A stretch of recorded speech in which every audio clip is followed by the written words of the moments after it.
So can we say that House on Mango Street and your life as a writer started here at Loyola? No, you can say that it continued here. It started at Latino Youth, an alternative high school. Correct. Then I quit working there, came here, kept collecting stories and putting them in my novel. And then I finished it with the NEA in Greece. So what do you remember writing while you were here at Loyola? Do you have a notebook that you keep in that part of your brain or physical? We all have those notebooks that we go to. At that time, I lived it very transiently, so I don't have those physical notebooks, but I know what I wrote. I remember one of my Loyola consulees came into my office and looked at my feet, and she said, "Oh, you all have little feet." And I said, "Yeah, everybody in my family has little feet." Then I thought, that's a good title.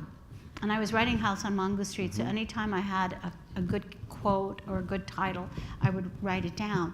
And it became the chapter called The Family of Little Feet. So that was born right here on this campus. People don't know that. Yeah.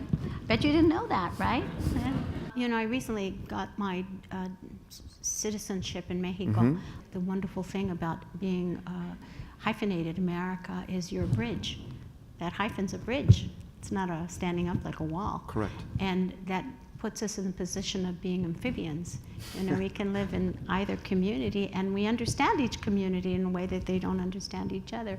So it obliges us to be ambassadors. Yeah. You know, but everybody is an ambassador of something. Everybody lives on a border of some kind, and this is a time for us to but recognizing that for some is not easy.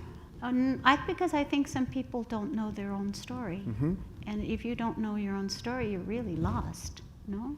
Yeah. It's all about what story we are told when we're growing up. Exactly. El cuento, as we say in Spanish. Exactly, or we have to do our history to find our story. And sometimes our story wasn't taught to us, or sometimes our story was erased because the community felt belittled or ashamed. Invisible or terrified by their history.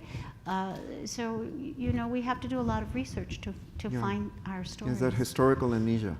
Yes. And there's a lot of stories that we don't know. Like, I wish that I had known a little bit more about myself as a working class person when I came here. It would have helped me be a little more comfortable, and that I'd known more about women's history. Correct. And I'd known more about women of the Americas. Because when you see women's history, it usually excludes women of color. Or if it has women of color, it doesn't have Latina women. It doesn't have women of the Americas. So I think that I've had to search for that history. Probably I began searching for it from the moment I realized what was the reason of my discomfort.